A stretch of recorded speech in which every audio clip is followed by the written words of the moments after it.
Allô, ici Fouad Berlin sur le podcast des investisseurs qui voient grand.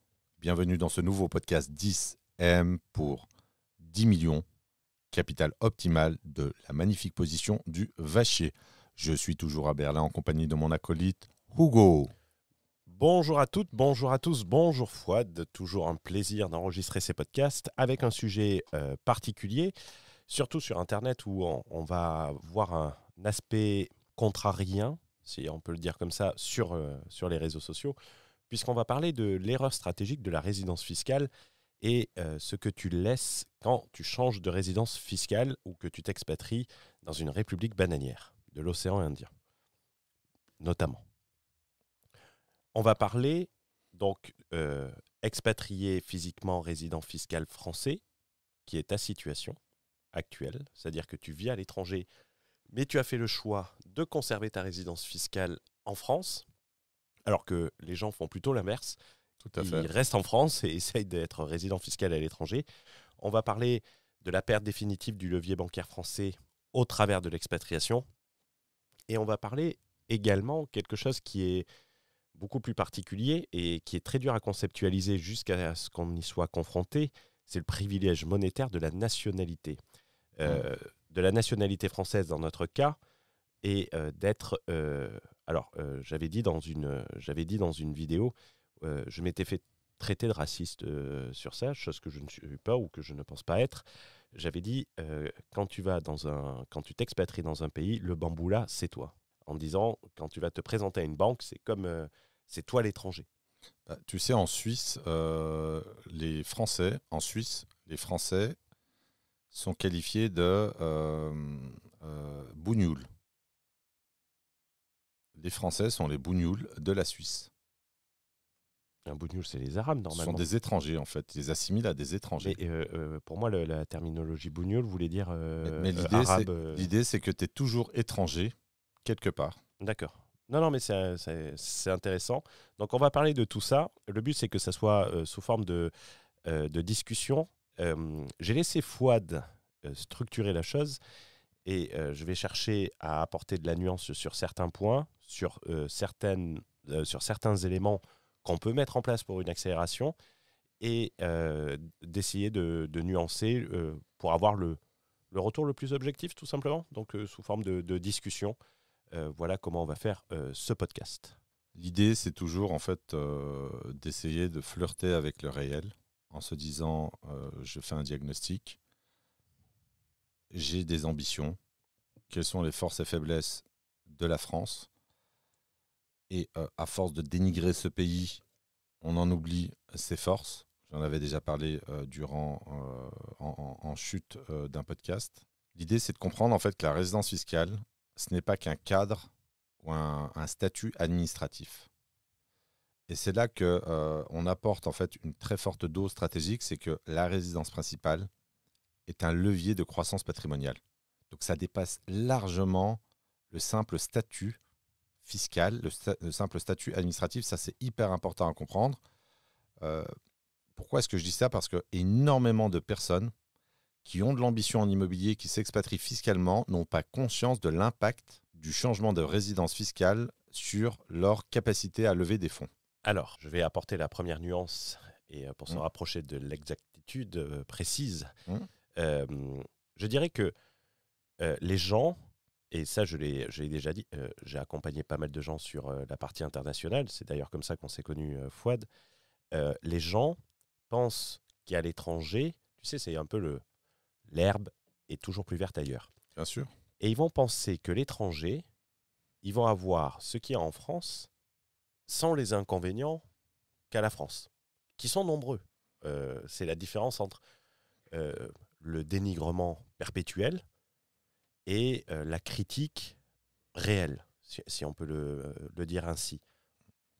Et quand tu t'expatries, et je peux le dire parce que j'ai vécu dans de nombreux pays, à la fois en tant qu'indépendant, mais également lors de mon activité professionnelle précédente. Et c'est vrai que quand tu arrives, toi, tu arrives dans une banque, tu te dis, c'est bon, j'ai des revenus, c'était en Estonie.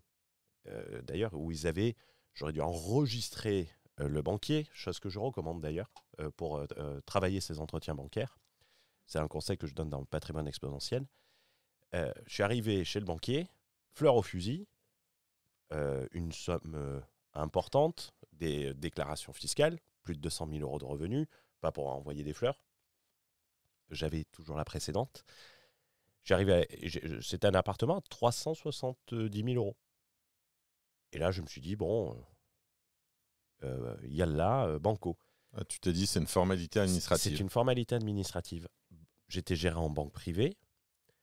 La banquière me dit, non, monsieur. Je lui dis, mais pourquoi ? Elle me dit, vous n'avez pas le statut de résident permanent. Et pourtant, j'étais en Europe. Et là, on ne parle même pas de nationalité. On parle de carte de résidence. On parlait de carte de résidence. Et moi, je commence à m'énerver. Je lui fais, ah, mais attendez, je viens pas du Burundi, quoi. Je viens de France, on est dans un pays européen, il y a la liberté d'établissement. Vous n'avez pas le droit de me traiter différemment d'un national. Ça, c'est de la naïveté bancaire. C'est de la naïveté bancaire. Et en fait, à partir de là, tu te dis, merde, c'est pas pareil. Et quand tu entends, et c'est très marrant, comme les gens le savent, j'ai une compagne, j'ai parlé qu'elle a fait une acquisition, et c'était très marrant parce que les autres savent également que je rentre en France pour déployer cette stratégie qui a un coût, et le coût, je l'ai déjà évoqué. Elle ne comprenait pas. Elle pensait que je voulais la quitter, mais que je n'avais pas le courage de le dire. Et que je disais, ouais, je vais partir de plus en plus, et tout ça. En sachant que je serais réparti également sur les deux pays. Ça veut dire que je serais résident fiscal français, sans être physiquement 365 jours par an. Il n'y a rien de plus facile, et ça c'est marrant, et c'est une nuance à apporter, il n'y a rien de plus facile que de rester résident fiscal français lorsqu'on est français, et qu'on a une administration qui est assez agressive. Même si demain tu vis à Dubaï, toute l'année, d'accord ? À Dubaï, tu es à 0% d'impôt, donc tu ne vas pas les frauder sur l'impôt sur le personnel. Le fisc français ne va pas te reprocher d'être résident fiscal français. Ils ne vont pas venir, excusez-nous monsieur, vous avez été, vous nous avez pas dit que vous étiez résident à Dubaï, vous avez payé les impôts, on vous les rembourse, on est vraiment, vraiment désolé. Non mais c'est clair, et, tu vois, il y a des stratégies pour donner un exemple aussi, pour que les gens puissent comprendre.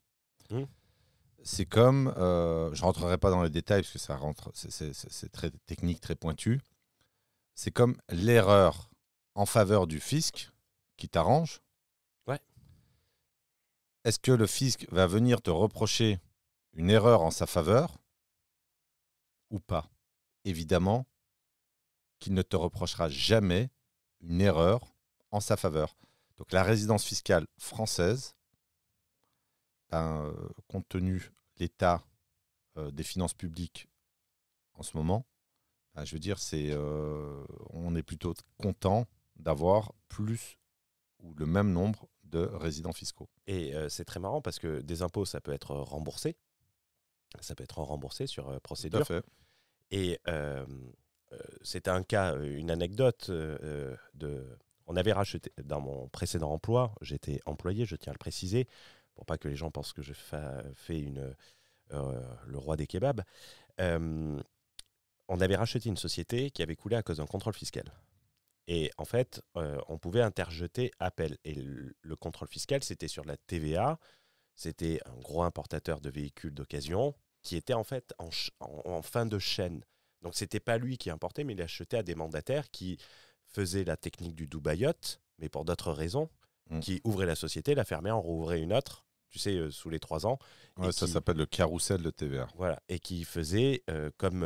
un grand youtubeur l'a dit un jour, il faisait péter la TVA avec une facture hors taxe qui arrivait en Espagne et qui devenait TTC en TVA sur marge.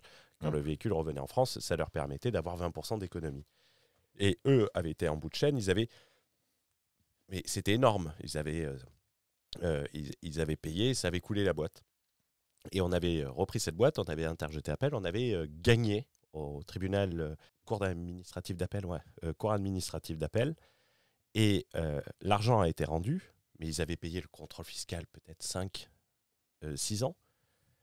On récupère l'argent et le fisc est venu pour négocier sur les pénalités tu sais, le Ouais, taux d'intérêt. bien sûr. Parce que quand, à l'époque, aujourd'hui, il est à 2,4. À l'époque, il était au double, mais c'est Macron qui l'a baissé.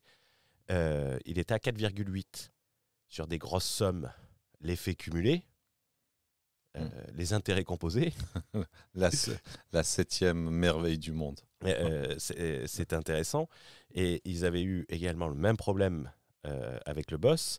Le boss qui avait eu un contrôle fiscal qui a été personnel sur une vieille situation où il avait été considéré résident fiscal. Problème de riche. Il avait payé un redressement fiscal de 80 millions d'euros sur sa situation personnelle, plus 70 millions de pénalités. Quand il a fallu rembourser les intérêts de retard. Ça pique. Et ça a piqué un peu. Donc pensez à ça. On ne vous dit pas de venir vous installer en France. Non, mais on va en parler. Et ça, c'est très intéressant. On va en parler de... Et c'est pas forcément mieux à l'étranger. On va en parler de la distinction entre une résidence fiscale déclarative française et une expatriation physique. C'est deux choses totalement différentes. Oui, il faut faire très attention. Donc, on va mettre des disclaimers, ça clignote partout. La situation d'un individu dépend de sa situation. Alors, ça veut strictement rien dire ce que je veux dire. Non, mais c'est une évidence. Mais on va prendre ton exemple, mais on n'invite pas les gens...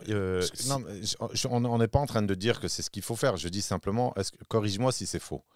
Est-ce que la résidence fiscale d'un individu est égale à sa résidence physique? En fait, c'est dans une le des cas, conditions parmi tant d'autres. Ce que je veux dire, c'est que lorsque tu as une expatriation physique et une expatriation fiscale, c'est exactement ce que je te disais à midi. Si moi, je me déclare résident fiscal à Dubaï et que je suis physiquement en France, ça va poser un problème. Mais ce n'est pas Dubaï qui va venir me poser un problème, c'est la France. Tout à fait. Donc, dans une expatriation fiscale physique et une expatriation fiscale déclarative, il y a deux pays. Ça veut dire qu'il faut faire très attention et que là, alors, je n'aime pas m'envoyer des fleurs, mais ça a intérêt d'être de la subtilité. Et alors, je ne veux pas m'envoyer de fleurs, mais c'est ce que je fais. Et avec des revenus versés d'une manière très particulière qui sont, pour certains, taxés à la source, ce qui est le cas de l'immobilier en France. C'est taxé dans le pays de localisation, peu importe où tu vis. Non, mais j'entends en fait mon propos, la vraie subtilité, si tu me permets, c'est est-ce que une expatriation physique engendre systématiquement une expatriation fiscale? C'est comme ça que c'est compris. Oui. Non, la réponse est non. Là, on va le voir d'un point de vue accepté.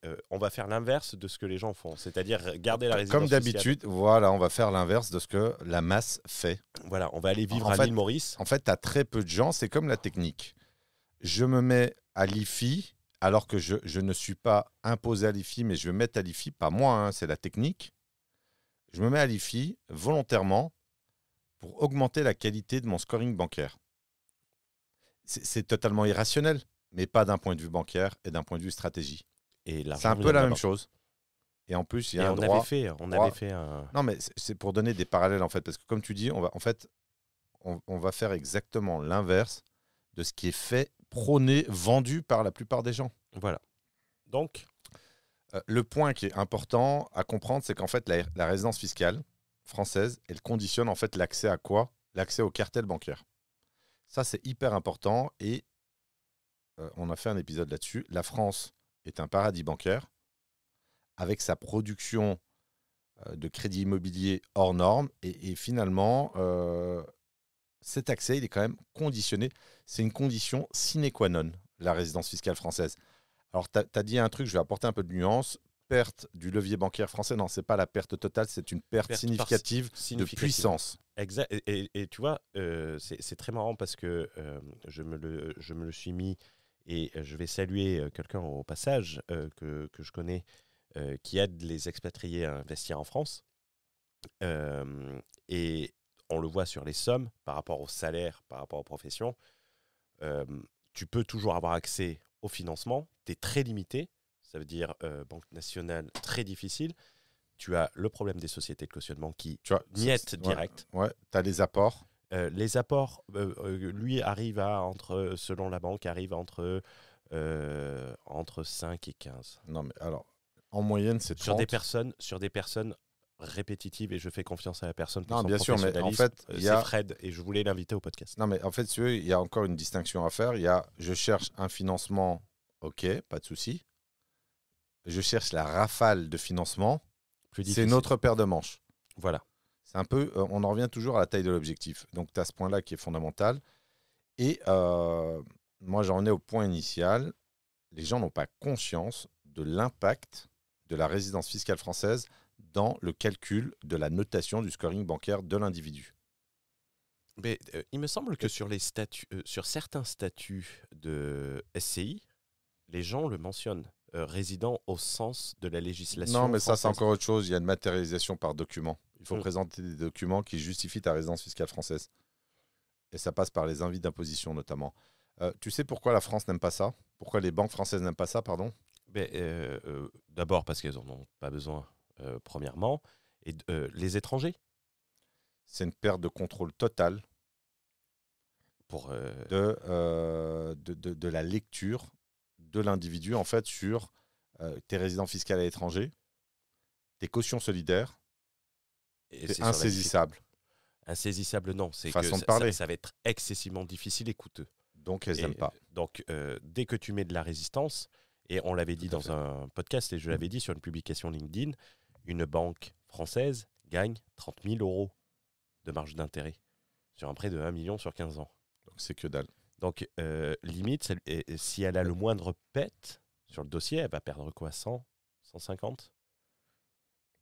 Parfois, tu as des actifs qui doivent être revendus, saisis, revendus au prix de casse, du moins 30, moins 40. Ouais, donc pensez à ça, et elle préférera dire non que prendre un risque. On a un taux de casse du prêt immobilier sur les remboursements qui est extrêmement faible. Moins de 0,5%, c'est la Dû à- 0,4. Voilà, dû à la sélection et le modèle économique finalement. Le modèle de solvabilité est De quand même hyper, comment dirais-je, prudent. Mais c'est une condition de l'octroi du financement. Quand Oui, tu vas tout voir à un fait. banquier, La solvabilité personnelle, tout à fait. c'est un risque qu'il finance.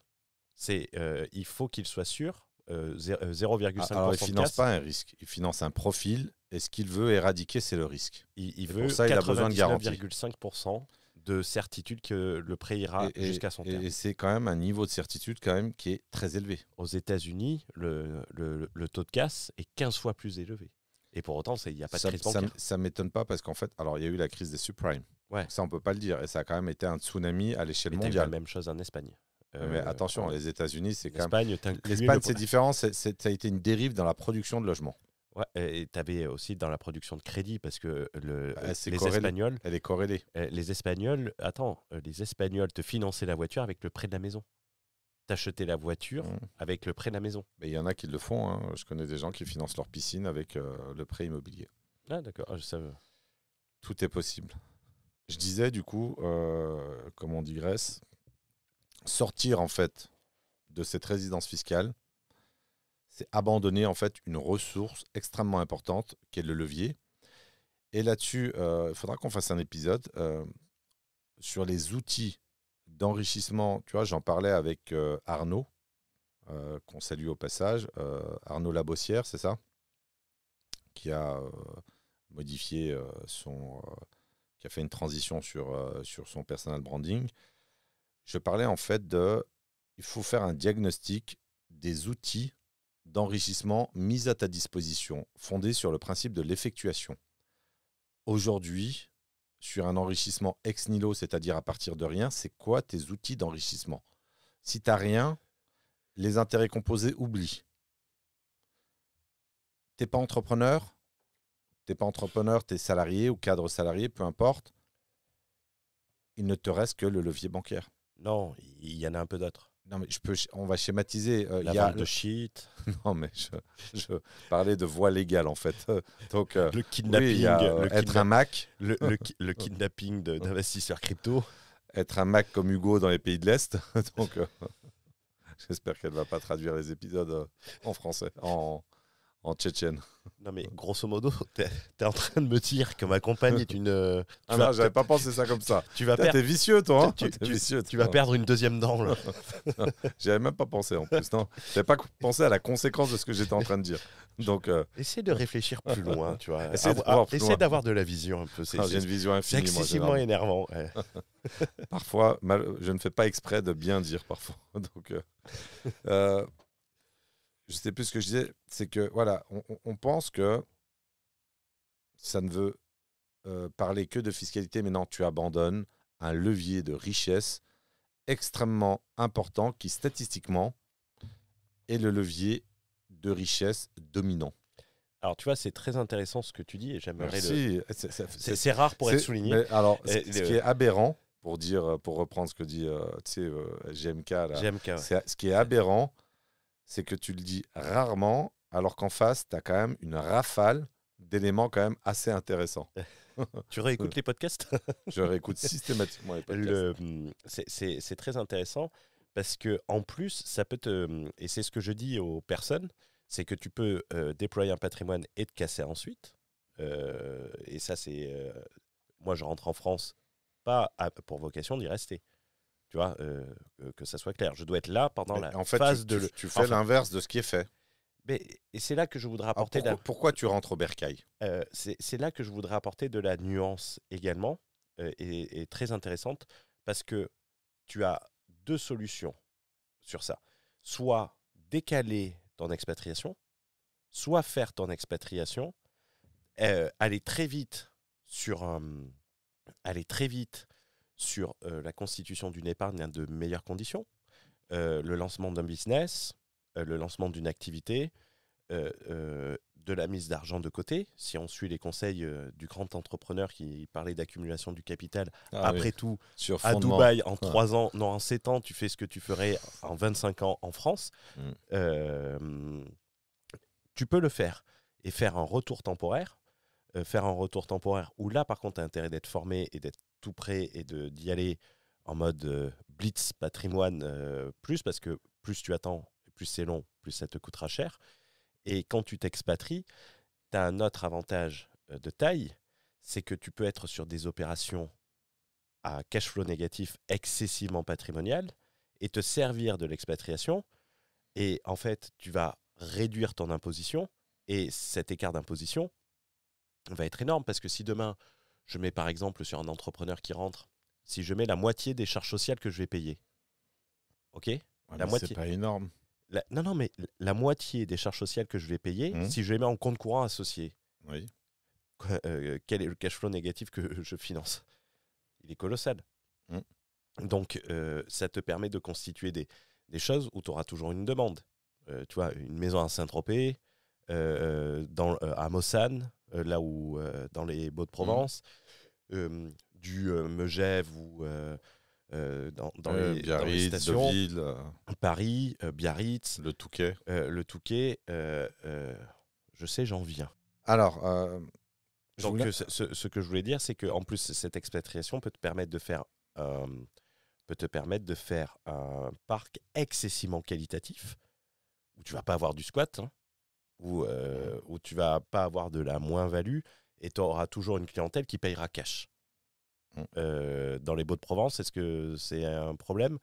Si demain tu arrives si tu avais pu acheter les 5 lots qui avaient été faits, si tu avais pu les financer, ça aurait été dur de le maintenir en cash flow négatif. Mais si tu avais économisé sur les impôts, tu l'aurais supporté, ça aurait été anodin. J'entends ton argument, mais pour moi, il n'est pas suffisamment puissant. Tu veux dire l'économie de ton impôt qui va subventionner le cash flow négatif sur des biens. Une partie. Oui, mais alors, tu es limité sur la taille. Tu es limité sur la taille. Bah oui, parce que le problème, c'est que tu vas faire quoi? Peut-être une seule OP. Ouais. Alors, sauf si tu économises 3 millions d'euros d'impôts par an. Mais ça, c'est pas le cas de tout le monde. C'est le cas de très peu de gens. Oui, mais de personnes qui peuvent être expatriées, entrepreneurs. Parce que, admettons que tu es au capital optimal. Et d'ailleurs, ça va être l'introduction sociologique que je vais faire. Admettons que tu es au capital optimal. Tu es à 10 M. Tu économises combien en impôts? À 10 M. Donc, ouais. Sur un rendement à 4%. Tu vas économiser l'IFI déjà. Combien de points? Non, mais admettons que tu as tout revendu, tu es liquide, tu n'es pas lifi, tu as 4 points de rendement. Net ou brut? Net. Enfin, Ça- brut avant imposition. Tu vas économiser combien? Tu vas économiser 1,5 d'imposition. Mais sur quelle partie? On va t'imposer le rendement, les 4%. Alors, le rendement sera toujours imposé. Non, Moi, mais je te parlais de l'activité Non, mais professionnelle. disons, je parlais des gens qui se barrent à l'étranger, qui veulent 30%. plus payer. Voilà, 30%, donc 1,5 à peu près. Mhm. 1,3, 1,5. Ça fait 150 000 euros. Donc tu as les 150 000 euros qui sont ta base d'économie d'impôt. Tu es d'accord avec moi? Oui. Moi, je dis que ce montant-là n'est pas suffisamment élevé pour Ah fonder oui. une stratégie sur de la défiscalisation et de l'expatriation fiscale. Ça, c'est mon argumentation. Alors, Et on est écoute, sur 10M. Ce que je te parle, c'est dans une phase de création du patrimoine. Non, C'est de décaler, quand tu décales ton expatriation pour créer un capital. Tu lèves le capital, tu t'expatries et ça te permet. Parce que si demain, par exemple, imagine, on parle des entrepreneurs. Ceux qui s'expatrient sont les entrepreneurs. Ça ne va pas être, sans que ça soit péjoratif, ça ne va pas être l'employé de la SNCF. bien sûr. Il ne va pas faire du remote pour conduire le TGV. Ce qui va se passer, c'est que si demain, si tu avais acheté les 5 lots, par exemple, dans les Baux-de-Provence, tenir les 5 lots jusqu'à la construction, le financement et tout, t'as en plus que cash flow négatif. C'est ta plus belle opération, Bien mais avec sûr. le plus bas En rendement. cash flow négatif, tout à fait. Ça veut dire cet argent-là, tu peux le mettre au travers d'une économie d'impôt. J'entends, mais pour moi, c'est un peu du bricolage dans le sens où Tu peux te permettre d'aller sur du plus gros patrimonial que tu vas revendre à terme, ce qui est pas. tu peux, mais ça dépend aussi ça dépend ton revenu. Ça dépend, est-ce que tu as fait beaucoup de levier ou pas sur cette opération, ça dépend beaucoup de choses. Mais j'ai envie de te dire, c'est un peu le pansement ou c'est un peu la C'est un petit cerise. bonus. Non, mais pour Le les petit gens bonus. qui se disent, je Mais- veux partir vite parce que tout s'écroule. Mais oui, ça après on en reparlera. Mais pour revenir sur le sujet du coup, l'introduction sociologique, ce que moi j'observe, et ça c'est hyper important comme distinction, et tu me diras ce que tu en penses. D'abord, la plupart des gens qui s'expatrient fiscalement, alors de ceux qu'on... Alors je parle pas là, on parle pas des gros, alors on est sur un podcast qui traite d'un objectif, enfin, d'un capital optimal de 10 millions d'euros. C'est beaucoup pour certains, c'est pas beaucoup pour certaines personnes. C'est pas non plus, c'est pas un chiffre qui est fou. On n'est pas en train de parler de 100 millions ou d'1 milliard. La plupart des gens qui s'expatrient fiscalement, en fait, ne disposent pas du capital optimal. Ça, c'est ma constatation. Je dirais même pas de capital. Ah, Dans non, certains mais cas. je suis obligé de mettre Oui. un mot pour dire patrimoine, capital. Et tu as raison, parce que C'est un flux certaines de personnes revenus. voilà, s'expatrient pour préserver un flux de revenus. Mais disons, on va appeler ça situation optimale. Oui. Et capital optimal, parce que ça reste quand même les fondamentaux de la richesse sont basés sur le capital. Ça, il faut l'intégrer. Essayez de lire Karl Marx avec de l'intelligence artificielle pour avoir un résumé. C'est très, très puissant. Vraiment, c'est un chef-d'œuvre. Non pas de la pensée communiste, mais comme outil d'enrichissement pour celui qui veut s'extraire, notamment de sa position sociale d'origine, ou s'extraire du système dans lequel on vit, où tu es obligé de vendre ta force de travail pour vivre. Donc, moi, ce que je constate, la plupart des gens n'ont pas les capitaux, le patrimoine qui justifie une expatriation parce qu'ils vont vouloir économiser une imposition sur un flux de revenus. Et on en connaît beaucoup. Oui. On en connaît, tu sais, je ne vais pas citer des... j'ai cru que tu dit cite des noms. J'avais dit ça en audit et tout. Il m'a dit, mais cite-moi des noms. Donne-moi des noms. Donc, moi, en fait, cette incohérence, cette précipitation, cette précocité dans l'expatriation fiscale, alors que tu es à des années-lumière de maintenir ta position dans le temps, si elle n'est pas fondée sur le capital, ce que j'appelle la durabilité de la position socio-économique, tu n'es pas dans la position du vachier et tu t'es déjà emballé, tu es peut-être à 1/10 de la position, pour certains que je connais, ou à 1/20, à 500K, les gars dégagent.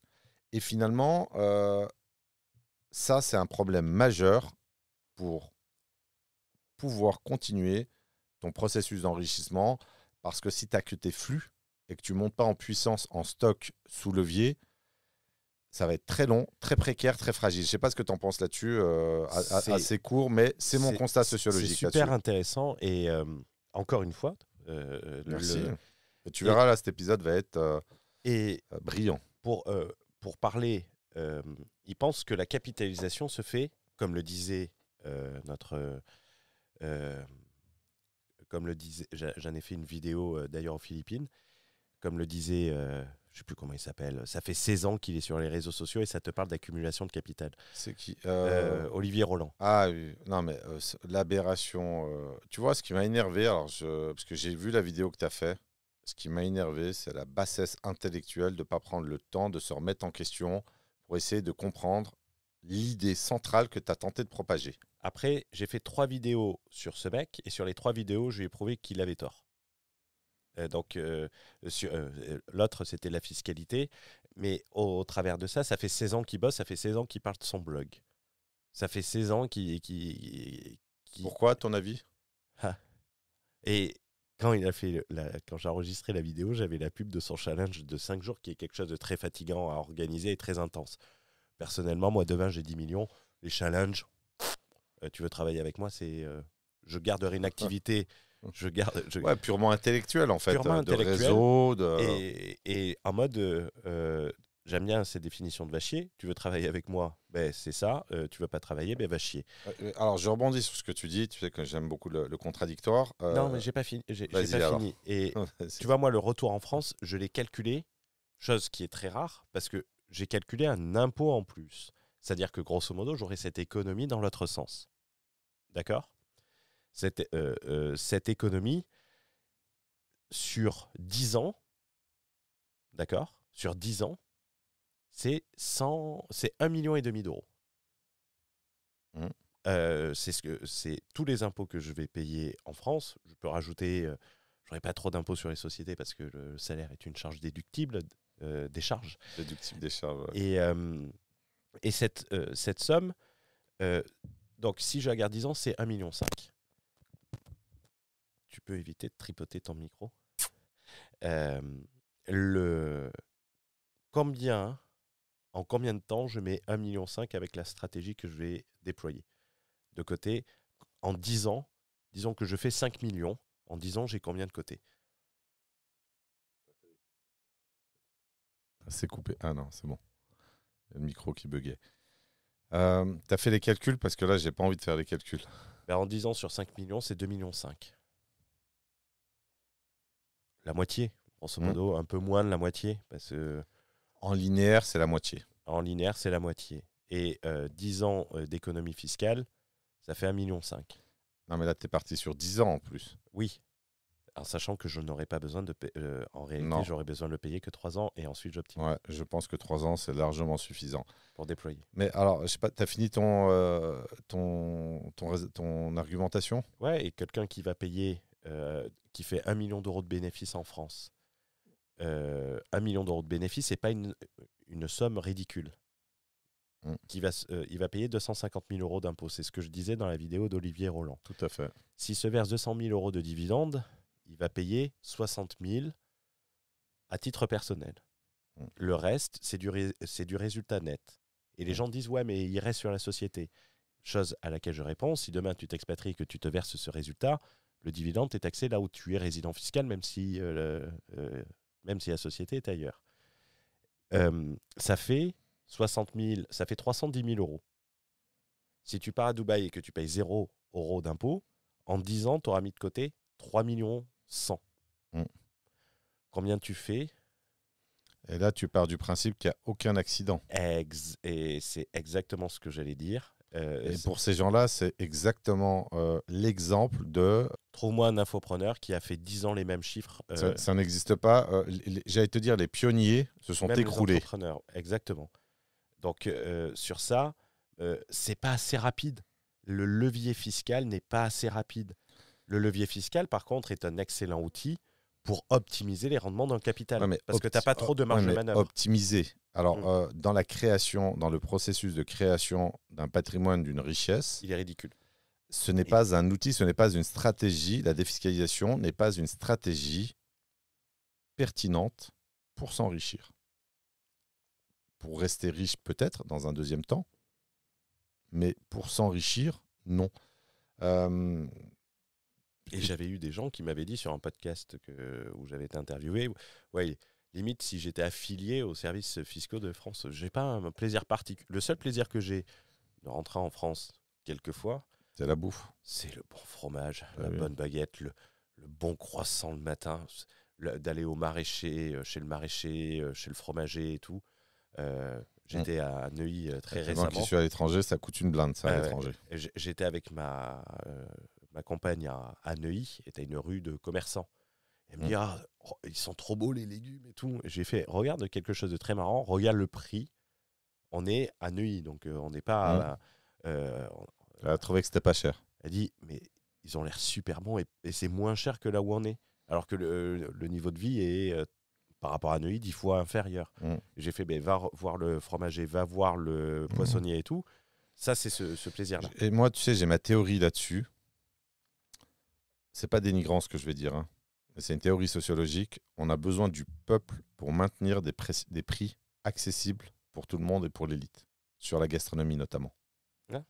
Pourquoi ça coûte pas cher à ton avis? Enfin, accessible, raisonnable par rapport notamment à l'étranger. Parce que si ça coûtait cher, il y aurait une révolution. Voilà, le prix de la baguette, c'est très sensible. Alors, on n'est pas en Égypte, mais le prix de la baguette en France est un point quand même assez sensible. Et ça, c'est quand même intéressant. C'est vrai, quand on rentre, on est frappé. Tu vois, la baguette de tradition française, chez Du Bonheur, qui est une pâtisserie-boulangerie française, mais tenue par une Allemande qui a travaillé 15 ans en recherche et développement chez Pierre Hermé. La baguette est entre 4 et 5 euros. Tu vois, 4 et 5 euros. Voilà, 5 euros. Et d'ailleurs, je lui ai dit la dernière fois, ça ressemble plus à une ficelle qu'une baguette.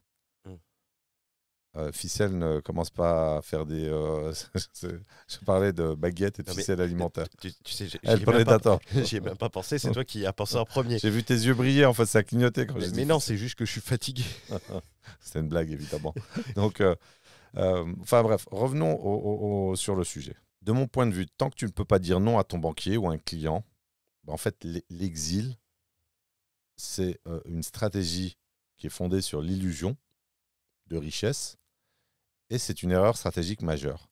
Et c'est un peu le cas de ce que tu disais, tu vois, tous les gens qui sont obligés encore, et c'est pas péjoratif, mais c'est quand même une transcription de la réalité, qui sont obligés de tapiner sur Internet depuis 15-20 ans, qui sont devenus des professionnels, c'est parce qu'ils n'ont pas de capital, ils ne sont pas dans la position du vachier. Comme tu disais, faire des challenges de... Alors oui, c'est à la mode.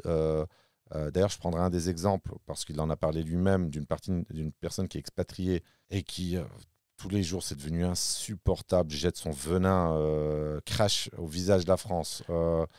Oui, mais après, ça, c'est du discours Internet. Non, ça se voit que... Je pense de voir...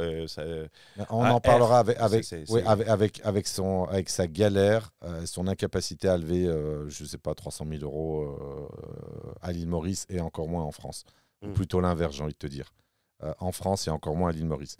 Donc on en reparlera. Mais le choix stratégique, donc j'avais pris mon cas, mais bon, on va passer massivement. On va passer rapidement sur le cas, on en avait parlé rapidement. C'est que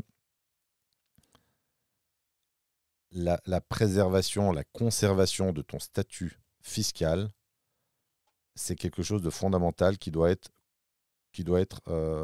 méticuleusement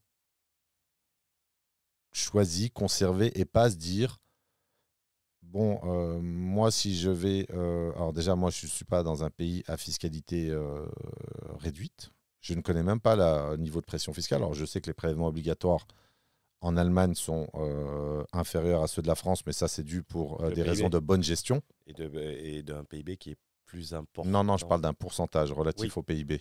Oui, on ne peut pas comparer. C'est ce qui a fait...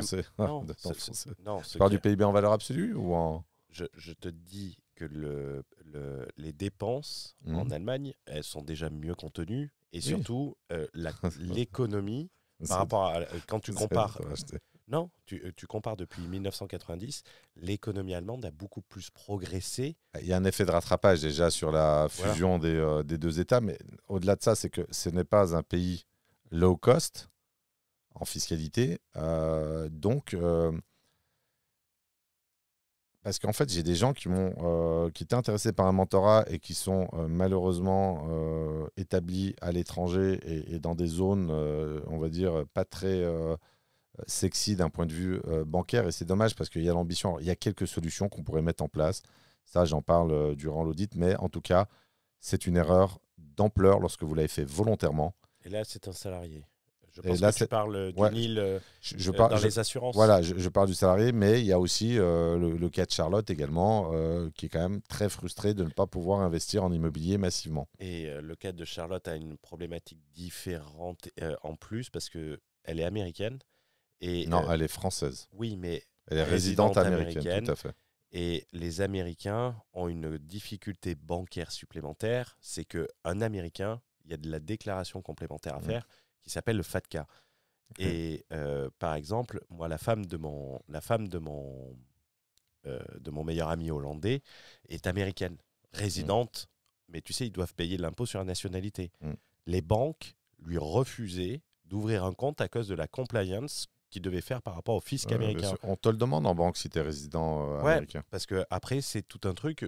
Amuse-toi à répondre oui, tu vas voir, on va te refuser le compte. C'est vrai. Parce que ça met un coût de compliance énorme. Et elle, c'est son père, à mon ami, qui a été obligé d'appeler sa banque en lui disant « Maintenant, ça suffit, vous lui ouvrez un compte ». Donc ça met de la difficulté supplémentaire les Américains. Désolé de la transgression. Non, mais écoute, c'était là-dessus, non, c'est un point qui est important. Ça arrive pas souvent, mais il y a quand même de plus en plus d'expatriés, alors volontaires ou involontaires, mais sur la sphère entrepreneuriale, il y a beaucoup d'expatriés volontaires. Le premier point, bon, on en a déjà parlé en introduction, perte définitive ou perte de puissance significative. Si c'est pour faire une OP, pas de souci, l'apport va faire le job. Par contre, si c'est pour aller chercher 10, 15, 20 millions, ça va être très problématique. Pourquoi ? Parce qu'en fait, le profil devient hors norme, moins finançable, et même avec des revenus élevés. C'est ça un petit peu aussi qui est un peu traître, que les gens ont du mal à comprendre, c'est que y a des gens qui ont des revenus, je sais pas moi, 150, 200, 300 K, et ils se disent, mais putain, je suis pas finançable, comment ça se fait ? Je t'avais envoyé, alors on en reparlera sur un autre sujet, tu sais... comment il s'appelle, Mounir Lagoun, qui avait fait un podcast en disant donc il allait demander un prêt immobilier et la banque lui a refusé. Il a dit mais attendez, mes salariés, n'importe quel de mes salariés donc qui est en CDI serait finançable et pas moi. Donc encore quelqu'un qui n'a pas compris les règles du fonctionnement, les règles de fonctionnement du cartel bancaire. Et c'est étrange parce que critique constructive, ce qu'il fait c'est quand même brillant, mais critique constructive parle de quelqu'un qui parle d'argent, de constitution de patrimoine, etc. etc. Donc ça, c'est un peu l'erreur qu'a fait également Bourbon, qui n'était pas finançable. On parle d'une résidence principale. Donc il y a des règles bancaires officielles, officieuses. Dès qu'on est hors cadre, on dégage. Ça, c'est la règle. Un point que les gens n'ont pas forcément compris en commettant cette erreur, c'est que le crédit immobilier français est un actif en soi. C'est un outil de travail, c'est un outil d'enrichissement. Et on y a le droit quand on fait partie de la communauté fiscale française. Ça, c'est important. Avec la nationalité également. Et bon, même si on n'a pas la nationalité, et d'ailleurs à choisir, parce que j'ai eu des gens que j'ai eu accompagnés également, nationalité étrangère, le banquier préfère une résidence fiscale française adossée à une nationalité étrangère que l'inverse. Une nationalité française et une résidence fiscale étrangère. Donc ça, c'est un point important, c'est qu'il faut le considérer comme un actif qui va générer du capital et on y a le droit tant qu'on fait partie de la communauté fiscale nationale. Tu avais peut-être des je crois que tu les avais déjà dit un peu les... Oui, je les ai déjà évoqués. On voilà, va passer au coût d'opportunité d'une expatriation un peu trop précoce. Le privilège monétaire de la nationalité française, donc c'est une de mes créations originales et je trouve que c'est très parlant parce que ça montre que ta nationalité, en tout cas française, est un privilège. Tu sais, on nous bassine, il y avait je ne sais plus qui avait fait ça encore, mais bon, puissance du marketing, quand tu es né, c'était Benotman, quand tu es né, tu es déjà millionnaire, bon, voilà, on va nous bassiner, tu as déjà l'eau, tu as le machin, ok, on va pas se comparer au Burundi, machin, etc. Moi, je préfère que tu me dises, tu as un privilège monétaire, l'argent est dans la monnaie scripturale. La monnaie scripturale, c'est du crédit. 45% du crédit, c'est le crédit immobilier. Ça, c'est un vrai privilège. Et là, pour le coup, tu n'y es pour rien. Tu bénéficies d'un privilège monétaire de ta nationalité. Et c'est un privilège qui est silencieux. Les gens n'en ont pas conscience. Et il faut en avoir conscience parce que dans un objectif d'enrichissement, c'est hyper important de compter sur cet outil. Je ne sais pas si tu as des choses à ajouter là-dessus, Hugo. Non, mais Non. sur l'expatriation fiscale précoce, on l'a dit, mais on peut passer très vite C'est dessus. jamais bien quand c'est précoce. Ta femme s'est plaint. La patronne s'est plaint, ça. On sent le vécu. Toi, tu vas directement. Moi, je fais des petits sous-entendus. Toi, tu vas en frontal, toi. Et tu me regardes avec... moi, je peux pas dire que tu as le regard qui pétille parce que tu as les lunettes de soleil. Je suis un performeur. Un performeur. C'est parce que... C'est pas ce qu'elle m'a dit. Ah bon? Non. Coup d'opportunité. Alors là, ça, c'est le point. C'est la conséquence. Alors, tu vois, ce qui est étrange pour les gens, c'est que le coût d'opportunité n'est pas palpable. Or, il est réel. Et c'est un paradoxe. En immobilier, sur un profil bien paramétré, sur un profil d'emprunteur bien bâti en amont, le coût d'opportunité se chiffre en millions d'euros de patrimoine non acquis. Et ça ne se voit pas. Parfois, on n'en a pas conscience, mais on a voulu récupérer une poignée de cacahuètes et on a laissé sur la table des millions d'euros. Ça, c'est un point qui est vraiment central. Et ce que je te disais, je crois, en introduction, les gens n'ont pas conscience des conséquences de leurs actes en matière d'expatriation fiscale. Alors, on pourrait me dire, bon, bah écoute, tout le monde ne veut pas emprunter en immobilier. Quelqu'un m'avait dit ça une fois, tout le monde ne veut pas emprunter en immobilier. Mais tout le monde veut être riche. Voilà, tout le monde veut être riche. Et une fois de plus... Il faisait quoi le mec qui disait ça? Je ne vais pas me fâcher, je ne vais pas dire... il vendait des formations sur Internet. Non, mais on coupera si nécessaire, mais... Non, mais c'est, je t'en parlerai plus tard. Tu veux que ce soit un podcast de la polémique? Non, pas du tout, mais... Je t'en parlerai. C'est notre ami sous-dimensionné. Ah. Donc, ouais, tout le monde ne veut pas emprunter, machin, etc. Une fois de plus, si ton objectif est à 100 millions d'euros et que tu es à 2, donc tu es à 2% de ton objectif. Non, mais tu peux avoir... Tout le monde ne veut pas emprunter. Je comprends ce qu'il disait, et tu vois, c'est important de nuancer. Non, mais tout le monde ne veut pas. Non, mais c'est important, mais tout le monde ne veut pas. Moi, je veux dire, Mais quand... emprunter, c'est pas un plaisir pour moi. Non, mais je comprends et j'aimerais prendre sa défense. Je pense, je pense que c'est un passionné de l'immobilier et qu'il adore l'acquisition. Et donc, tu vois, au lieu de faire 1 million d'euros sur une opération, il préfère faire 20 studios à 50 000 euros parce qu'il aime. Moi je pense que tout le monde ne peut pas emprunter. Ça, c'est une distinction différente. C'est pas qu'on ne veut pas, on ne peut pas. C'était ironique. Hein, oui, non, mais j'avais compris que c'était ironique. Non, mais je vérifie. Et si tu veux, c'est que vouloir intégrer une espèce de notion d'envie ou de plaisir, non, on est dans la nécessité. Moi, ça me fait plus penser, tu vois, ça me fait plus penser à une fable je ne sais pas si c'est un proverbe ou un principe que me racontait mon grand-père, la pomme pas mûre. Je ne sais pas si tu connais ça. Non. Il racontait l'histoire c'était un grand-père avec son petit garçon qui lui demandait d'aller cueillir une pomme. Et le petit garçon y va, il arrive devant le pommier, il essaye d'attraper une pomme et la pomme, elle est trop haute. Il n'arrive pas à l'atteindre, il est trop petit. Il rentre à la maison et son grand-père lui demande « Mais pourquoi tu m'as pas ramené une pomme ?»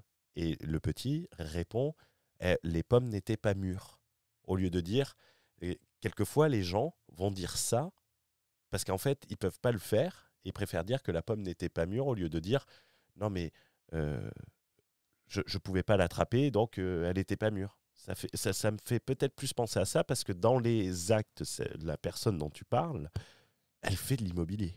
Elle aime ça, d'ailleurs. Alors, c'est plus qu'elle fait de l'immobilier. L'immobilier représente 50% de son actif. Son patrimoine global. Et en plus, façon américaine, ils montent des task force aussi. Ça, c'est encore autre chose. Je sais même pas ce que c'est qu'une task force. Task Force, c'est un groupe d'action. Ah. C'est un groupe d'action. Puisqu'il n'aime pas emprunter, il va regrouper plusieurs personnes pour acheter un studio ou plusieurs studios dans le même immeuble. T'es ouf, toi. Non, mais c'est. Non, mais moi, ce que je veux dire, c'est que. Il faut mettre les choses quand il faut accepter la. Non, mais bien sûr, c'est une critique constructive. Après, ça dépend de l'intelligence de la personne. Il est intelligent, il comprend que comment elle le comprend. Mais l'idée, c'est que le coût d'opportunité, il se chiffre en millions d'euros. Et ça, c'est important à le comprendre. Parce qu'en fait, l'écart entre un patrimoine construit avec levier et un patrimoine construit sur fonds propres, péniblement acquis, cotisé, économisé, ben, ça se chiffre en millions d'euros. Et finalement, tant que tu n'as pas compris ça, tu es condamné à une espèce et à de la pénibilité, de l'inertie dans l'évolution de ton patrimoine et une probabilité d'atteindre ton objectif qui est très faible. L'expatriation est donc une logique de conservation, pas de croissance. Ça, c'est hyper important à comprendre. Et je rajouterai quelque chose. Tu vois, juste le lien avec le point sur la précocité, tu sais, on en avait parlé au début, c'est que... J'aime bien y revenir dessus. Non, c'est que, sur ce que tu viens de dire, c'est que on part à l'étranger pour conserver quelque chose. Mais quand tu es en train de bâtir, quand tu es à 2% de ton objectif, mais la précocité, elle te saute aux yeux. Je ne sais pas si tu es d'accord avec moi là-dessus. Pourquoi partir alors que tu bénéficies d'outils extraordinaires, tu n'as encore quasiment rien à conserver, et c'est cette incohérence que je ne comprends pas. Mon boss se disait, est-ce que tu sais qu'est-ce qui sépare les hommes de leur objectif ? Ben, eux-mêmes. Exactement, l'incompétence. L'incompétence, tout à fait. Tu voulais dire, excuse-moi, je t'ai interrompu, enfin j'ai rebondi sur ce que tu disais. Tu disais, on disait l'expatriation est une logique de conservation, pas de croissance. Moi, j'aime bien dire on optimise un rendement du capital, pas la création de capital au travers d'une économie fiscale. Et par rapport à ça, j'avais fait un vlog en Afrique du Sud, d'ailleurs, que j'avais intitulé « Le 0% t'appauvrira ». Parce que le fait de ne pas avoir une barrière entre l'argent de ta boîte et tes plaisirs personnels, ben, en fait, ça sort et ça empêche toute accumulation de capital. Tout à fait. Et ça serait intéressant de comparer à équivalent, tu vois, situation équivalente. Cet entrepreneur gagnait X euros en France, payait tant d'impôts, il s'est expatrié à Dubaï, il paye 0 euros d'impôts, mais il a X dépenses. Alors, c'est plus agréable de dépenser dans le lifestyle, dans la location d'un Lamborghini, que dépenser dans des cotisations URSSAF. Je suis totalement d'accord avec ça. Ça n'a pas la même utilité. Mais moi, je dis que le 0%, il y a un impôt lifestyle, consommation du capital. Quoi qu'on dise, être à Dubaï... Non, mais je suis d'accord avec toi. Et surtout que, alors, tu as totalement raison. Pourquoi ? Parce que les zones où la fiscalité est très douce sont généralement des zones où le coût de la vie est très élevé pour les expatriés. Ouais, On en avait parlé dans le Discussion à Berlin, dans l'épisode Discussion à Berlin. Le coût de la vie à Dubaï est stratosphérique. Ouais. Alors, sauf si tu vas manger à Dera avec les Pakistanais, les Indiens et ceux du Bangladesh. Oui, alors il y a des super bons repas, tu vas manger pour 5, 6, 7 euros. Mais est-ce que tu as envie d'aller faire un dîner en tête-à-tête dans une zone extrêmement populaire avec des travailleurs ? Donc, mais sinon, les autres zones sont très, très, très chères. Les loyers ont explosé, les restaurants ont explosé. J'avais lu un article et tu vas penser que c'est une blague. Et c'était un article sur quelque chose de... c'était pas Harvard Business Review, qui disait que le taux horaire de l'escorte dans les villes est un signe du coût de la vie. Ah oui, donc ça a remplacé l'indice... l'indice Big Mac. Big Mac. Et c'était très intéressant, c'était souvent l'indice de l'expatrié. Tu vois, de la personne qui vient en déplacement. J'ai jamais entendu parler de ton indice pervers. Donc, après, je me dis que c'est bon. Non. J'avais lu ça, ça m'avait marqué. Tu as fait un relevé sociologique individuel ? C'est une expérience. C'est une expérience que tu as menée ? Ouais, j'ai mon Excel, j'ai les notes de frais. Non, t'es con. Non, mais même pas, non. Le truc, et c'était très intéressant parce que ça prenait des exemples. Ça prenait des exemples où tu disais, tu vois, par exemple, Alors, j'allais dire Berlin, mais tu vas croire que j'ai fait un relevé sociologique. Et tu avais un exemple entre une ville qui était beaucoup plus petite, mais que ça indiquait un coût de la vie qui était beaucoup plus élevé. Et que c'était assez pertinent. Et c'était justifié. Je vais te le retrouver parce que sinon on va me prendre pour un putain de pervers. Ou un truc non, comme mais t'inquiète pas. On continuera à mettre El Predator sur tes gâteaux d'anniversaire. Alors, tu vois, je prends le contre-exemple. Il y a un gars que j'aime bien sur Internet, pour pas qu'on ait l'impression qu'on met en évidence que des contre-références. Alors, parfois, enfin, on a quand même des citations, enfin, on cite des gens qui, moi, j'estime être des références. Il y a un gars que j'aime beaucoup d'abord son franc-parler. J'aime bien sa façon de s'exprimer, j'aime bien sa clarté d'esprit, etc. C'est Jérémy Coleman. Ah oui. Je crois que c'est un auditeur du podcast, Oui, me on le salue au semble-t-il. passage. J'ai regardé une de ses vidéos hier. C'est quelqu'un qui a une résidence fiscale française. Son entreprise est immatriculée en France. Là, il y a aussi, dans la non-conscientisation de la puissance du levier français, non pas par expatriation, parce que tu es au bon endroit, par inconscience de ce qu'on pourrait faire autre que la création de...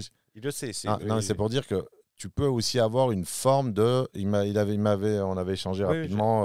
Ça serait intéressant de... Ouais, bien sûr, mais ce que je veux dire, c'est que si il ne passe pas à l'action, il n'aura malheureusement pas capitalisé sur ce qui a été fait de bien, à savoir avoir un historique en France qui exige également évidemment comment dirais-je, des réglages, le fait d'adapter son profil aux exigences du cartel bancaire. Mais à l'inverse, tu peux être résident fiscal français, avoir la bonne boîte qui tourne bien et laisser les millions d'euros sur la table. Pourquoi ? Parce que tu n'as pas mis de la conscience sur ce qui était faisable et sur la contribution de... Il parlait de ses chiffres, hein, tu vois, c'est ses chiffres, je crois qu'il fait 2,5 millions de CA.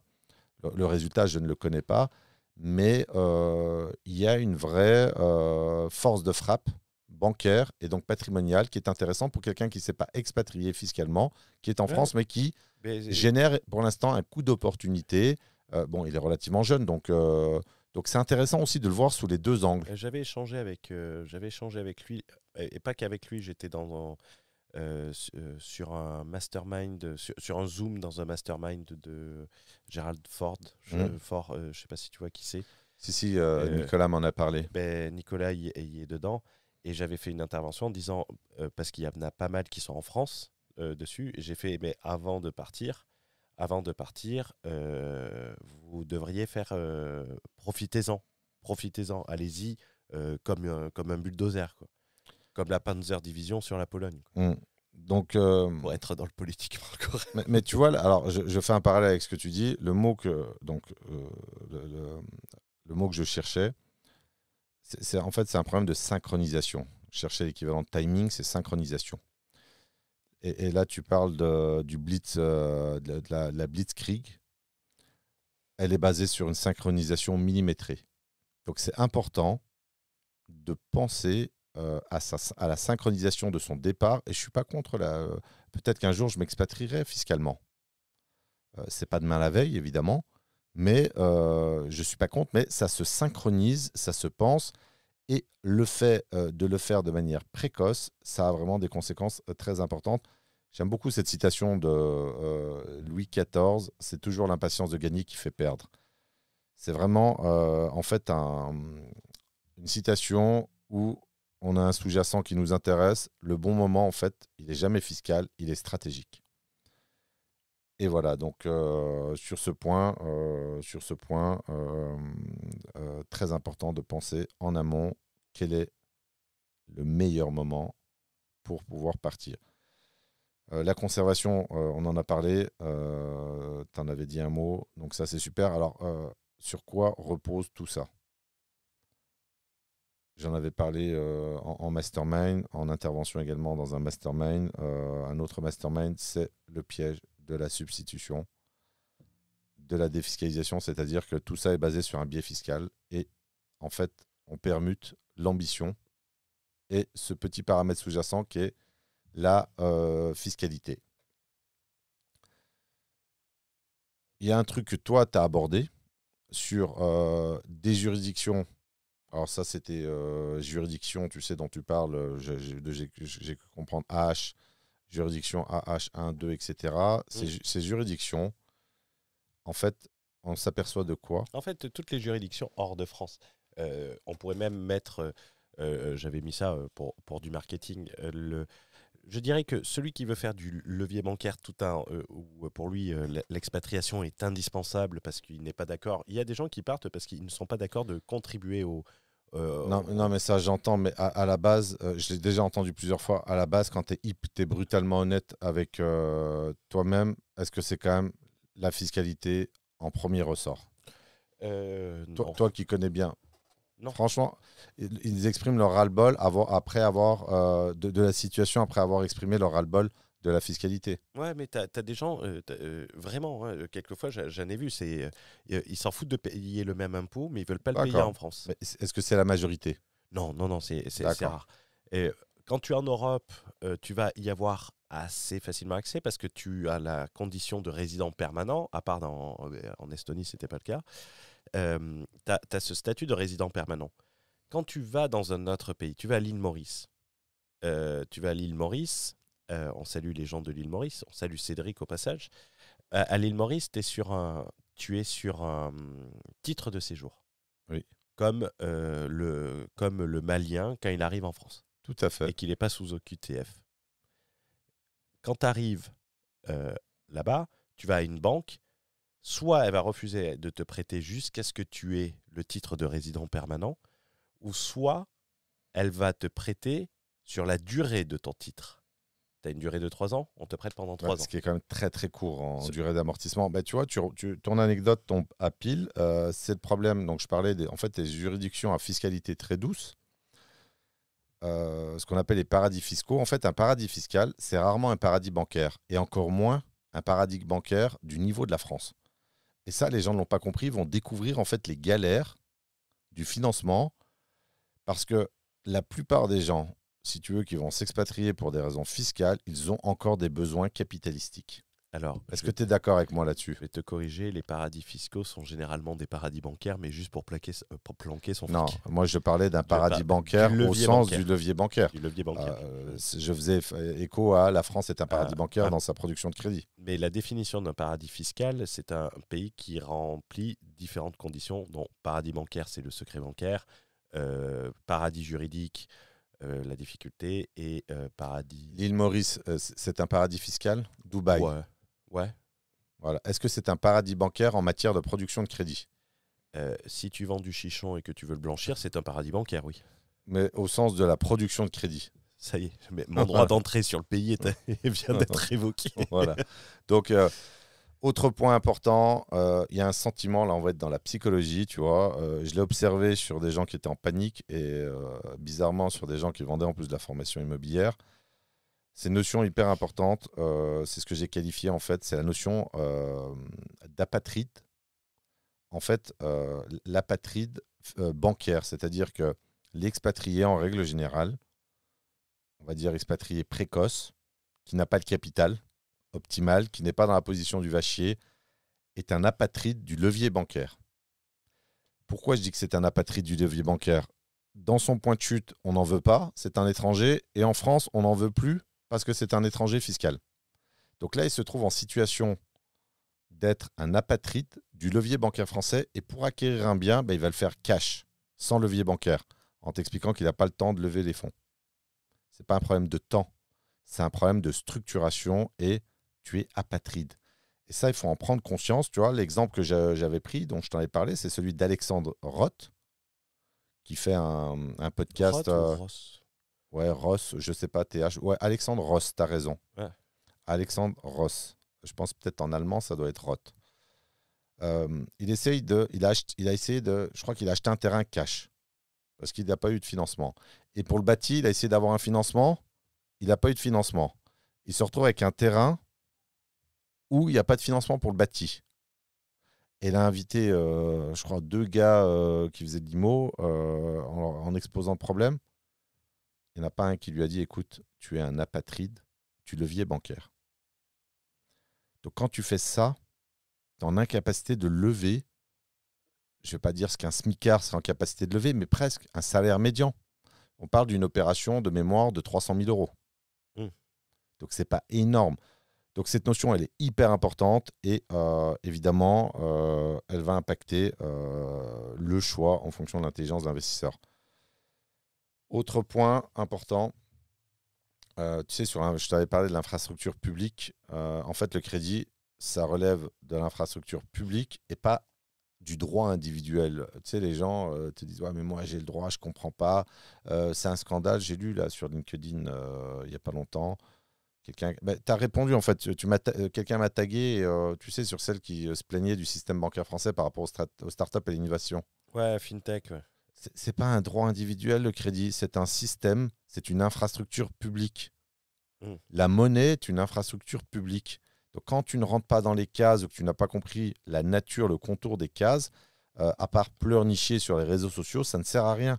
Donc, l'accès au crédit, il ne dépend pas uniquement de la volonté d'une banque, mais de la structure d'un État. Et j'ai répondu, il me semble, à ce poste, pose-toi peut-être la question, pourquoi tu as été refusé. C'est exactement ça. C'est comme ça qu'il faut un investisseur, quand il va à la banque et que son prêt lui refuse, tu sais, j'ai fait une checklist bancaire, je lui fais dès que tu as une croix rouge, ton crédit sera refusé. Et quand tu vas à la banque, te pose pas la question, la banque, elle ne va pas financer, elle n'en a rien à branler de te financer. Mais tu as totalement raison. En fait, tu lui as fait la bonne remarque, mais est-ce qu'elle va se poser les bonnes questions? Après, il faudrait aussi qu'elle puisse interagir avec des gens qui ont les bonnes réponses. Il faut qu'elle appuie. Et déjà, en matière bancaire, il faut déjà identifier la problématique.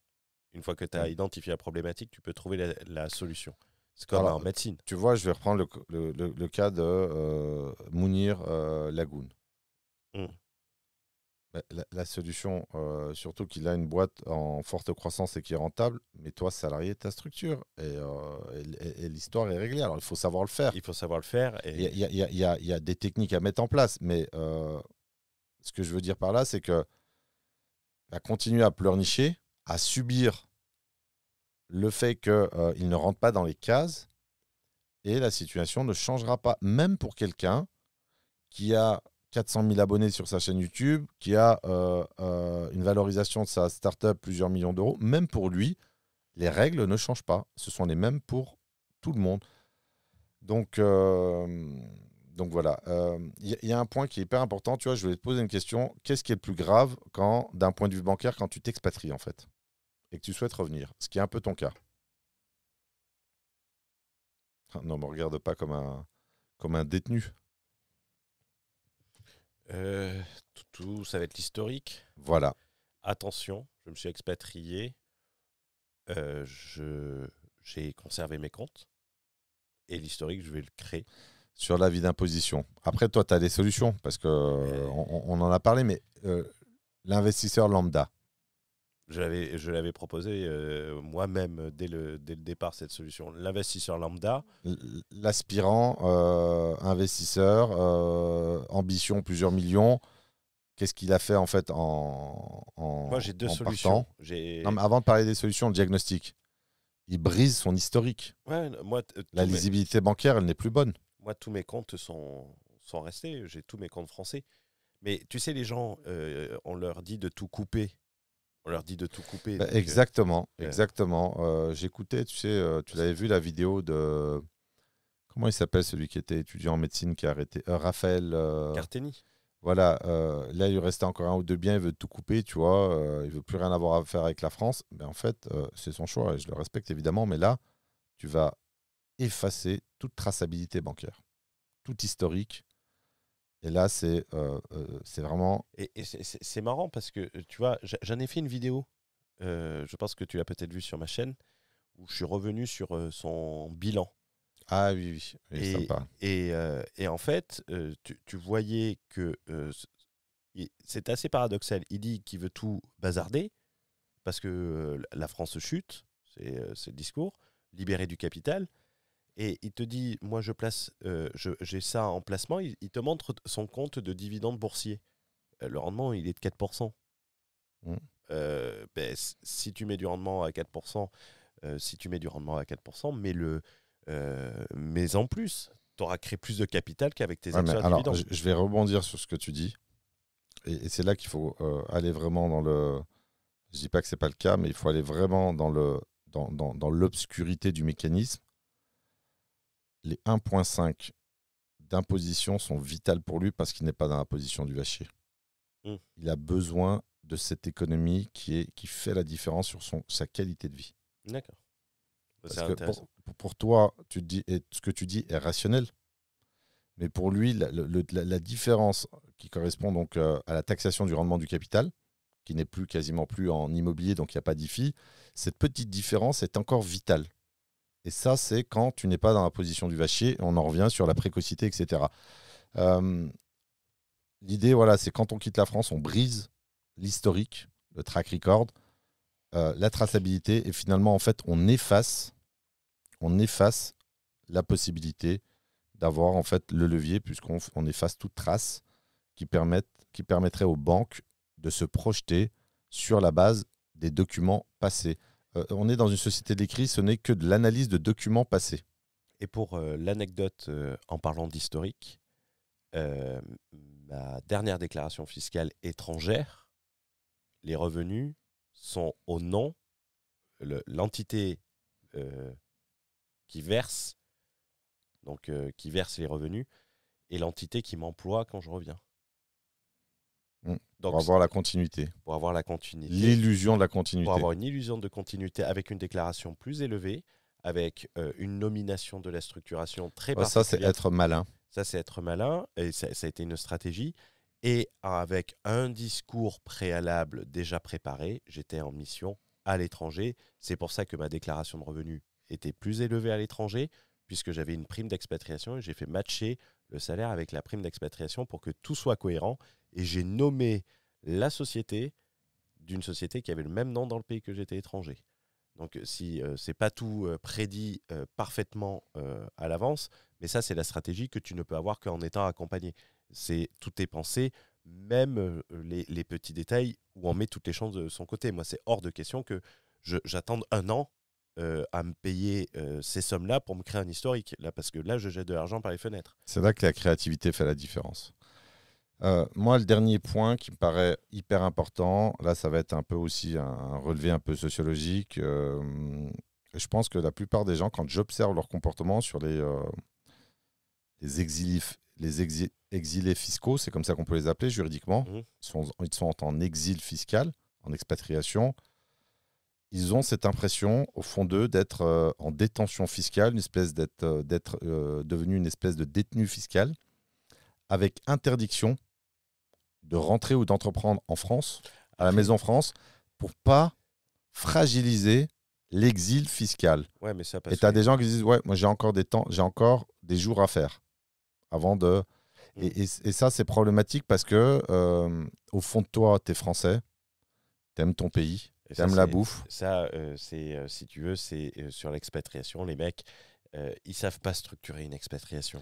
Non, mais ça, c'est c'est encore autre chose. Je parle de ton sentiment profond. Demain, je vais te dire, avoir 10 millions d'euros d'immobilier en France est un critère de résidence fiscale. Un centre des intérêts économiques. Et la création d'une stratégie immobilière en France est un et une. Mais c'est une condition nécessaire, mais pas suffisante. Mais ils vont dans leur truc. Ouais, mais là, tu es dans un truc très fin. Moi, je te parle d'un sentiment primaire. Après, il y en a, il ferait mieux de ne pas rentrer aussi. Hein. Oui, non, mais c'est sûr. Mais dans le sentiment, alors il ferait mieux de ne pas rentrer, mais leur sentiment est bon. Mais c'est un sentiment qui est anxiogène.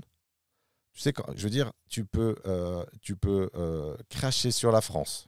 Ouais, autant que tu veux. Je vais te dire, tu as des fois, je vais pas prendre la France, non, mais moi, des fois, moi, j'aime bien la France, j'aime bien revenir. Mais à chaque fois que je reviens, putain, c'est chiant. Ouais, mais ça dépend ce que tu fais. Si à chaque fois que tu rentres, tu vas à Mulhouse, si tu veux, c'est pas. C'est une très belle ville. Je dirais pas Belleville. Centre-ville, il est assez dégueulasse, ce centre-ville. Non, mais moi, ce qui m'intéresse, c'est le sentiment d'être un détenu fiscal, d'être un exilé de force à cause de la fiscalité et d'avoir cette interdiction de rentrer chez soi pour ne pas fragiliser, parce que tu as été mal structuré, ce que tu disais tout à l'heure. Je parle d'un sentiment qui est plus ou moins profond, qui fait que ça peut être une gêne permanente. Et ça, je trouve que ce n'est pas suffisamment considéré lorsque les motivations sont purement fiscales et que la structuration est bancale, du type LLC, machin, Oui, mais etc., ça rentre client dans ça. français, absence de paiement de la TVA. Ça ne fait que renforcer ce sentiment. Est-ce que tu es d'accord avec moi là-dessus ? C'est surtout le choix du... moi, par exemple, je ne me baserai pas à Dubaï, même si j'adorais Dubaï, tu vois. J'adore Dubaï, j'adore le sable. J'adore le sable, j'adore la pollution, j'adore la chaleur. Étouffante, suffocante. J'adore la classe de la jante féminine là-bas. J'adore tout. Vraiment, je suis fan. Mais je ne m'installerai pas à Dubaï parce qu'avec la France, tu dois faire tes jours, comme tu l'as dit. Tu dois faire attention. Tu es limité par tes... Donc ça renforce mon argument. Mais pas tous les pays. Pas tous les pays. Non, mais pas tous les pays. Tous les pays. Alors, à tort ou à raison, le sentiment est présent également. Oui. Parce qu'il y a la notion de est-ce que je suis en train de fragiliser ma résidence fiscale étrangère ? Tu n'as même pas besoin de la fragiliser parce qu'en fait, ce que peu de gens savent, et parce qu'ils ne disent pas les choses jusqu'au bout, c'est qu'une convention fiscale est un accord entre deux pays, est une négociation. L'un veut ils veulent tirer la couette entre eux et trouver des avantages pour leurs résidents. Et la convention des Émirats arabes unis est une convention fiscale où les Émirats ont négocié pour leurs ressortissants, pas pour leurs résidents fiscaux, pour leurs ressortissants titulaires du passeport émirati, pour pouvoir investir en France sans ISF et pas avoir de plus-value, comme le Qatar notamment. Quand tu es Qatari, tu as beaucoup d'avantages, c'est la convention Sarkozy, celle du Qatar. Et en échange, ils ont dit, ne taxez pas nos ressortissants qui investissent chez vous. La France a dit, ah ok, qu'est-ce que vous me donnez en échange ? Mais en échange, et c'est article 19, alinéa 2, si les gens veulent vérifier, toute personne résidente à Dubaï, donc pas de nationalité française, déclarée résidente fiscale française au sens du droit interne français, toutes les dispositions de cette convention sont à considérer comme nulles et non avenues. Bam, tu ne peux pas l'opposer. Tu n'as aucune sécurité juridique. Donc là, tu as une impression qui est avérée. Et là, moi, quand les gens me disent d'aller à Dubaï, et tu vois, c'était très marrant, tu me parlais de Jérémy, et il y en avait un qui était dans ce call, et il me dit, non, je veux aller à Dubaï, mais je veux faire ça. J'ai fait, mais je te dis que tu ne peux pas le faire. Donc, et le mec, au lieu d'essayer de comprendre pourquoi et quelles sont les solutions, en fait, quand tu lui as dit ça, il se braque, et il va chercher quelqu'un qui va lui dire exactement ce qu'il veut, et ça va lui faire bizarre à la fin. Moi, c'est à peu près tout ce que j'avais à dire. Je pense qu'on a quand même bien décortiqué, voire dépecé le mécanisme de la résidence fiscale française, son poids, ses impacts. Juste petite dernière bricole, on va dire. Tu parlais de coût de style de vie, de lifestyle. Quand tu dois prendre pour 4 personnes une business class, île Maurice, France, ça te coûte quoi, 12 000 €. Je ne sais pas si les enfants de moins de 12 ans, c'est pas moins cher. Ouais, mais c'est payant en tout cas. Oui. Même 10 000 €. Bref, ce que je veux dire, c'est que le coût de la logistique pour revenir en France, parce que tu as des attaches familiales, etc. Quelquefois, ils ne reviennent pas. Et ça, par contre, tu vois, c'est là où j'apporte une contradiction. Tu as des gens qui apprécient. Tu vois, moi, qui ne reviennent plus du tout avec des attaches familiales, par exemple avec des parents, des frères et sœurs, etc. Ils vont faire venir les étrangers et ils vont les faire venir chez eux. Mais en tout cas, si tu as des attaches fortes avec la France, des attaches familiales, par exemple, il y a un coût logistique qui a un impact sur ton scoring. Je sais quoi. J'allais dire un truc. En fait, c'est plus économique et plus pratique de faire venir sa famille en éco que de payer le billet business. Alors, ça dépend la taille de ta famille. Si c'est la mienne, il y a quand même une quinzaine de personnes à transporter. Oui, mais ça, on peut le faire en charter, quoi. Ouais, mais charter, c'est pas donné non plus. C'était Fouad Berlin pour vous inspirer à voir grand et conserver votre résidence fiscale française. qui est un Et point le faire névralgique. tu vois, sur les mots de fin, je vais rajouter un module dans PX sur l'expatriation et sur ça pour que les gens ne vous amusez pas à faire ça si vous n'êtes pas vraiment accompagné. C'est-à-dire de s'expatrier fiscalement ou physiquement? Non, conserver sa résidence fiscale française, d'être physiquement à l'étranger. Il faut faire très attention à certaines choses. Parce que, Fouad, comme je lui ai dit à midi, fais attention parce que j'ai l'habitude qu'en matière de fiscalité, les mecs, ils n'entendent pas, ils appliquent comme des cons. Excusez-moi, les LLC, ils ne savent même pas ce que c'est. Ils te parlent de dividendes sur une société de personnes, quoi. Après, comme tu dis, quand tu as 10 millions d'euros d'immobilier en France, tu es plutôt considéré comme un résident fiscal français. C'est mon cas. Oui, mais d'un point de vue primordial, en matière internationale, quand il y a deux pays, c'est le foyer qui compte. C'est le foyer qui l'emporte. Il n'y a que le foyer ou il y a d'autres critères? Il y a d'autres critères. Ensuite, tu vas avoir le temps. Si tu as des foyers dans les deux, ça va être là où on parle de centre des intérêts vitaux. Le centre des intérêts vitaux, on parle du personnel et professionnel. Si de ton côté personnel, ta famille est scolarisée en Allemagne et que ta société est en France, on ne peut pas le déterminer. Là, on va passer sur dans quel pays tu passes le plus de temps. Là, c'est du statistique. Et à la fin, quand on ne peut pas déterminer, c'est le passeport. Donc, il ne faut pas que je demande la nationalité allemande alors. Quelle peine si tu avais la nationalité allemande. T'es fou, toi, c'est un privilège. En cas d'éclatement de l'euro, de l'Europe, j'aimerais pas demander un visa pour rester ici. On se croirait sur le podcast. Non, mais franchement, c'est un signe noir, c'est une possibilité. Tu ne peux pas l'exclure avec la montée des extrémistes, avec la détestation de l'Europe, avec le bouc émissaire européen en permanence. Tout est de la faute de van der Leyen, d'Ursula von der Leyen. Non, mais quand on écoute les gens, les déboires français sont de la faute de l'Europe. C'est totalement faux. Oui. La France en est là où elle en est parce que c'est de sa faute, tout simplement. Donc un éclatement de l'Union européenne n'est pas à exclure. C'est peu probable, mais ce n'est pas à exclure. Et j'ai pas envie de me retrouver à demander une carte de résidence.